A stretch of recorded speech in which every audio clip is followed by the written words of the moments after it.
One of the reasons I started a YouTube was to talk about events in history in a bit more detail while maintaining that funny and comedic edge and not having to rely on TikTok sounds. I have tried to break away from that and do some of my solo sounds, but I don't do as well because TikTok likes its viral sounds. Hopefully you still think I'm funny on here. My last two videos have lasted for like 20 minutes, so I suppose if you enjoy seeing my face for 20 minutes, it's fine. I don't enjoy seeing my face for 20 minutes, so... Today, I want to talk about something that was requested. The requested comment should be somewhere around here. Thank you, future editing Ryan. It was requested. It is, of course, the Picts. Ever since I watched a film called Centurion, Junior Scouts and Peltas. We all that's left. I was amazed by the group of people that we now know may have not been Celts. I wouldn't say it's the most historically accurate film on Roman Britain. To really understand this almost mythological group of people, we have to understand that Britain has had like 6 phases of migration, colonisation, whatever you want to call it. The original population, which the Picts could have belonged to, then we have the Celts who came in, around the same time. Well, I don't know, we're not entirely sure when or how long. We know we think it was in 2 phases. We'll go into this a bit later. Then once obviously the Romans politely pissed off and left us when everything went to shit, the Anglo-Saxons and Jutes came along, whose existence would lead to yours truly. I suppose the Celts would also lead to mine, because I've got both. And then once they had settled down and, things had finally stopped getting drastic again, we got the next phase, which was the Danes, Norse, and a couple of Swedes turned up. Not the vegetable. Of course, on top of all of this, we then had the Normans, which were basically just Vikings that had turned French. The reason I say the Picts may or may not have come from the Celts is the fact that there are multiple sources that talk about them as the indigenous people of the island, and obviously we do know there were people here before the Celts. Not only this, from what we know of their language, the Picts that we know of spoke P-Celtic.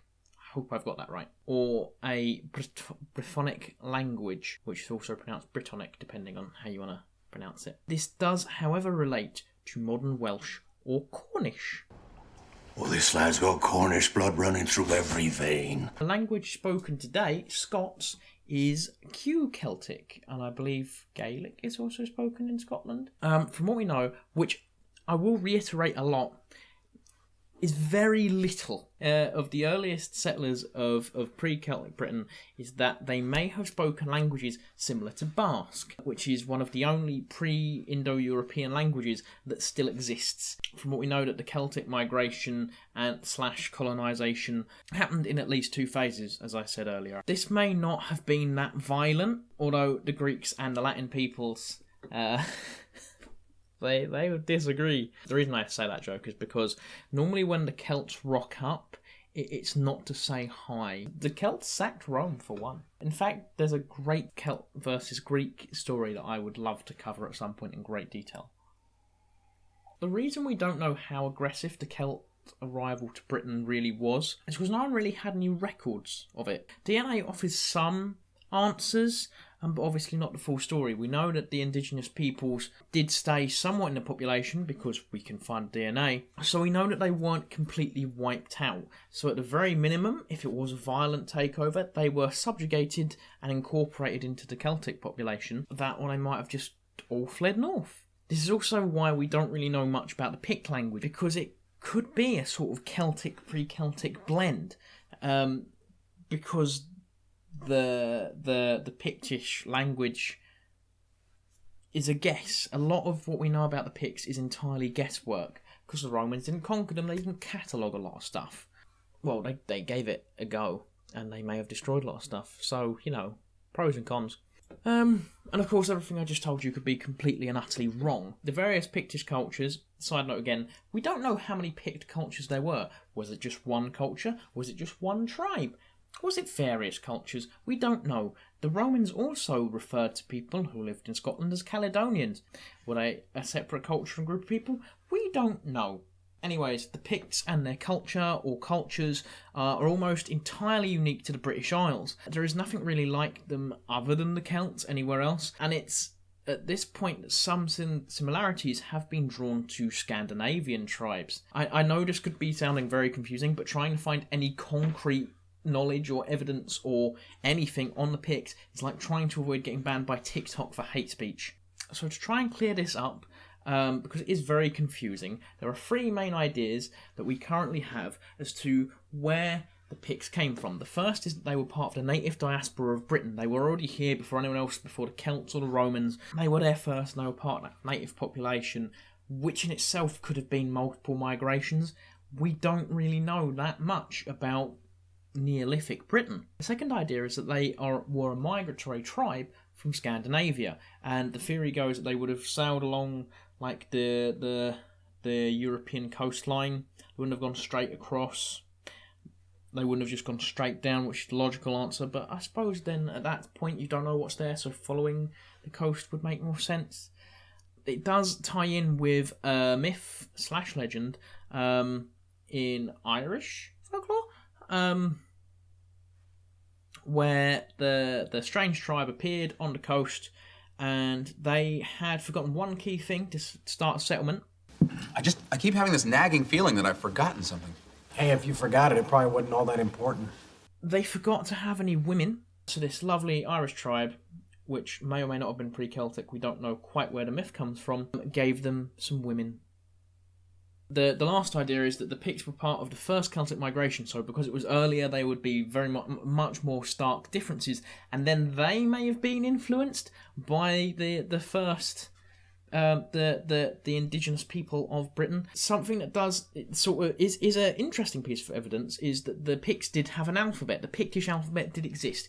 It is known as Ogham or Ogham, and is, as far as I know, yet to be identified as a Celtic alphabet. Whether or not the Picts arrived from Scandinavia or as part of an indigenous pre-Celtic population may remain unanswered. For me, at least, from what I've read, and maybe it's just because I like a good story, but for me, I do think they were possibly the first Brits.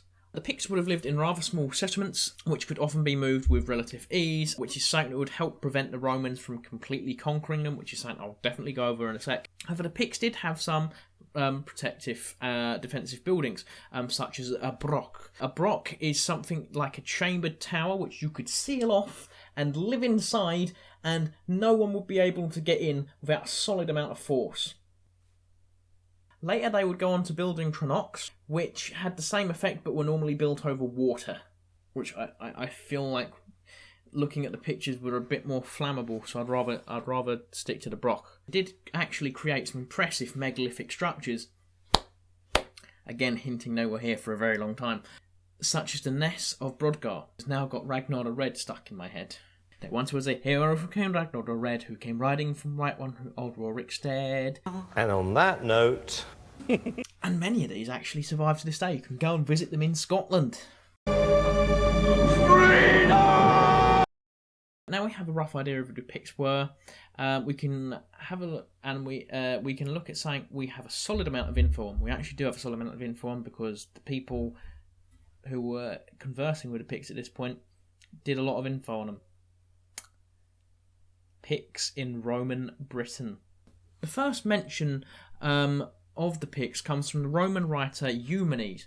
However, something else we have very little idea about the Picts is we have no idea where the word Pict came from. It's something that we will go into a bit later. But yeah, the first mention of the people who would inhabit modern-day Scotland actually comes from Tacitus, another Roman writer, who called them Caledonians. We have no idea if the Caledonians and the Picts are two separate groups and cultures who lived entirely different lives, or who were kind of vaguely similar. or if they were one group. So to streamline things, I will be calling everyone Picts, because it's easier, even though some of the sources do refer as Caledonians, so it's hard to figure out where the switch comes in. This first mention comes in 297 CE.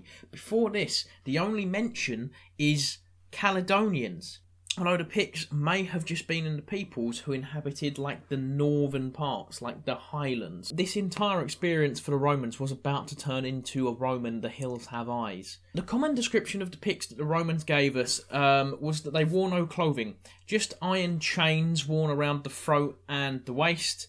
They might have had like an iron torque, similar to like the Celtic torque, I think that's what it's called. Apart from this, they were covered head to toe in what the Romans described as intricately beautiful tattoos. The Romans from this moment on believed the Picts went everywhere nude to show off these tattoos.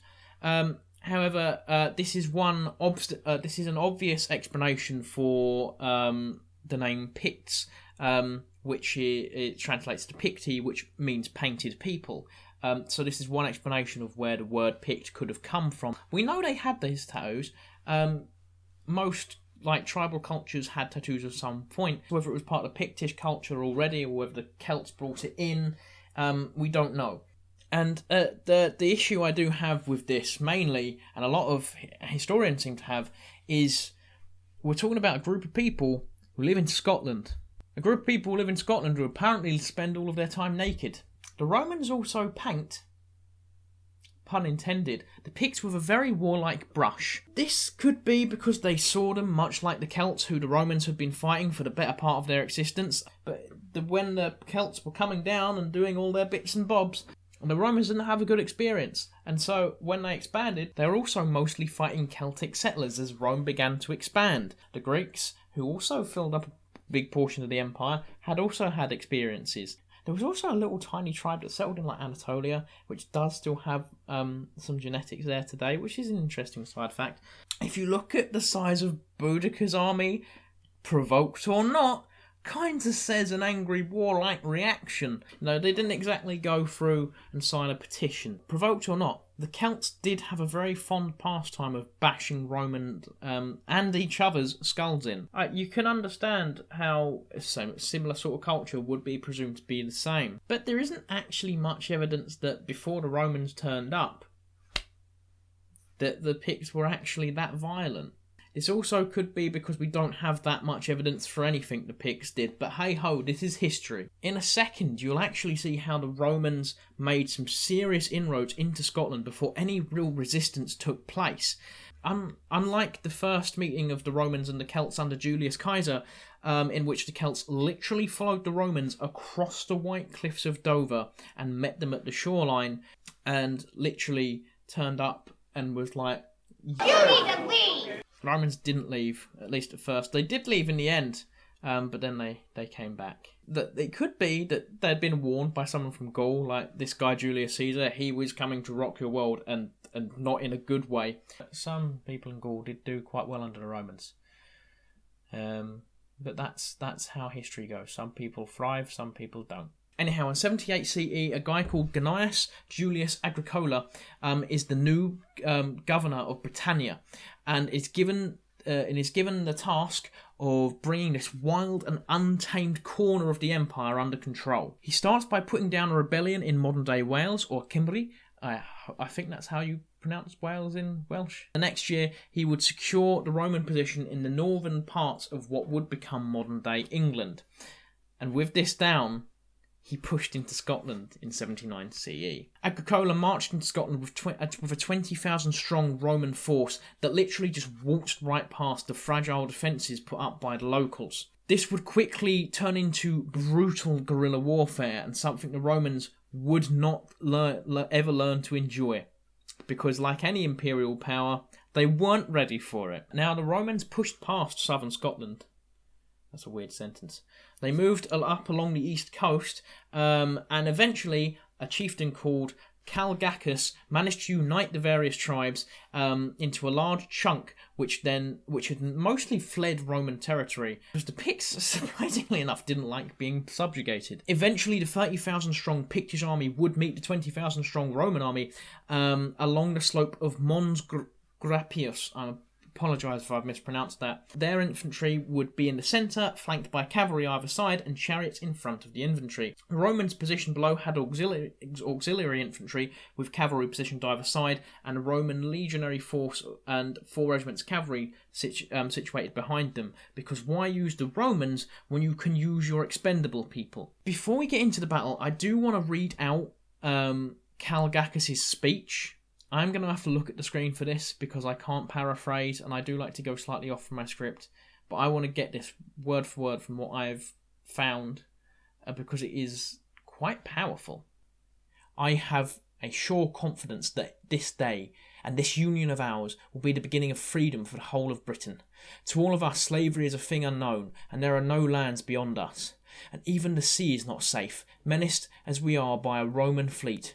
And thus, in war and battle, in which the brave find glory, and even the coward will find safety, former contests in which, with varying fortune, the Romans were resisted, still left in us a last hope of succour. Inasmuch as being the most renowned nation of Britain, dwelling in the very heart of the country, and out of sight of the shores of the conquered, we could keep even our eyes unpolluted by the contagion of slavery. To us, who dwell in the uttermost confines of the earth and of freedom, this remote sanctuary of Britain's glory has up to this time been a defence. Now, however, the furthest limits of Britain are thrown open, and the unknown always passes for the marvellous. But there are no tribes beyond us, nothing indeed but the waves and the rocks, and yet more terrible Romans, from those whose oppression escape is vainly sought by obedience and submission. Robbers of the world, having their universal plunder exhausted the land, they rifle the deep. If the enemy be rich, they are rapacious. If he be poor, they lust for dominion. Neither the east nor the west has been able to satisfy them. Alone among men, they covet the equal eagerness, poverty, and riches. To robbery, slaughter, and plunder, they give us the lying name of empire. They make a solitude and call it peace. See, with that speech, you'd hope they won. When the two sides clashed, the Pictish cavalry is almost immediately outmatched, and the chariots literally fled back through the Pictish lines. With this massive and immediate blow to one of the best speeches ever, and a force that had the immediate strategic advantage because it was on the slope, this was a shock, and it just shouldn't have happened. But then again, when you're fighting the Romans, stuff like this normally does. But then, a turning point in the battle, the Pictish infantry manages to envelop the auxiliary infantry, and at this point, Agricola then sends in his spare cavalry, and it ends in a decisive Roman victory. The Romans would build fortifications to protect this newly conquered territory, but Agricola would be recalled to Rome. The man responsible for one of the best victories the Roman ever had managed to pull off was now called back, mainly because the emperor was seriously mad that he had outshone him. He had managed to tame the untamable province and expand it. Roman forces would make several attempts to push west and into the highlands, but guerrilla warfare, compiled with the need to send men to the Danube, meant holding this larger border was unsustainable. And not only that, the Picts could move their settlements, as I said earlier, with relative ease, so there was no one for the Romans to really hold down and bunker down and hold ransom. It just didn't happen. And the Romans, after all that blood spilt, both legionary, auxiliary, Caledonian or Pictish, it was all for nothing. Okay, I know you guys find this annoying, and you know what time it is. It's sponsor time, boy! Now, as per usual, today I'm going to be sponsoring myself because Jake Paul isn't returning my calls for that boxing match, and I'm too old for James Charles to speak to me about him being my sugar daddy. So here we are. Obviously, the best way to support me is on Patreon. The various little goodies you get from being a patron, varying different tiers. If not, check out my Amazon author page. see if you fancy my book. Why? Because if this becomes viable, I'll have more time to write the sequel, I'll have more time to make better YouTube videos and spend more time editing them, and I will be able to start doing live streams on Twitch, because I have had that requested by more people than I can count at this point. If you can't afford any of those, just like and subscribe, and most importantly, share this video. Get my stuff out there to as many people as possible, and that will help me so much. Pretty please. Now, shush. I know the sponsor bit is annoying, but Daddy's talking now. Daddy's talking, and he wants to get to the juicy, really messed up bits. So after Romans literally walked into the Picts' house, threw their shit into the fire, and stabbed their nan in the face, how did these two groups of people get on? Surprisingly well. A permanent northern frontier would form an Emperor Hadrian, my personal favourite emperor, just because he did nothing but go around the empire and just visit what he had, build stuff, and moan about his wife. The wall was built between Tyne and Solway Firth. And in 144 CE, the Romans decided to build the Antonine Wall. We're going to build a wall Between Forth and Clyde. This was only a turf wall, but it was the Romans saying, nope, we're leaving the naked men in the mountain alone. Again, allegedly naked men. This was also an insanely massive building project, because it literally covered from shore to shore. Like, it covered the entire border. This was a please just leave us alone, we'll leave you alone.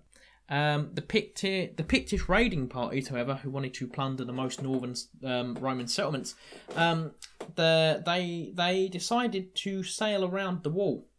At some point in the 3rd century CE, Emperor Septimus Severus decided to take some form of action against what is described as the Caledonians. His answer to this was very, very heavy-handed ethnic cleansing. Like, there was no one left. Levels of heavy-handed. After this point, the Picts are fully quoted entirely as being the dominant force north of the border. And they go on to form many powerful kingdoms and dominate northern England. Absolutely dominate it. And this is where the answer of were the Picts and Caledonian separate people were even more confusing, because no one knows if the Picts were Caledonians who hid in the hills and came back down, or if they were separate groups who noticed a new power vacuum. They also ended up having a very different way of choosing their kings. It was chosen through the mother's line, which is obviously rather unique. And I personally haven't read about anything like that before, and it's interesting. As all good things come to an end, the Last Picts. Eventually the Romans would leave Britain. But when will I see you again? Oh, never! As the Western Roman Empire began to crumble, and the Pictish kingdoms would take advantage and push south. The Britons would look to the Saxons for aid, and, well, we all know what happened there. This more rigorous society began to assemble with some solid hierarchies, starting at the top with the High King, much like in Ireland. Then you had the petty kings, the chieftains, the higher ones, the freemen, the commoners, and the slaves. Yeah, that speech was so good. The anti-slavery speech I just read out was so good, wasn't it? Separate from this hierarchy were the jack-of-all-trade druids, and they basically covered everything from medical necessities to religious practices. As time went on, the Picts became more and more Celtic, and their dominance over the north began to falter. Britons were pushed out of their homeland by the Saxons, Jutes and Angles, and setting up a small kingdom just south of the Picts, which I believe was Cumbria. The Gaelic Scots invaded the West Hebrides, forming the kingdom of Dalriata. And eventually there will be 4 groups of people living in modern-day Scotland, and they would begin to merge, over time forming a new unique identity. Pictish began as the dominant culture and would slowly give way to Scots, which were descended from the Scoti of Scotia, which is Latin for Ireland. The Britons and the Angles would also make a cultural impact.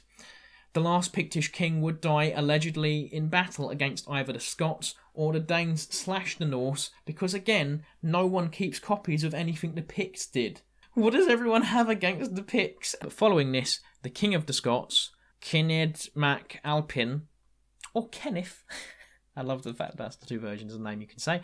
Would crown himself king of the Picts, merging the two people into one. By the 10th century CE, the kingdom of Alba would rise, and Gaelic would overtake the Pictish language, which would be lost, like the Picts, to time. I suppose all good things come to an end, like this video. So I will see you guys in the next one, and I hope you enjoyed. I hope you enjoyed.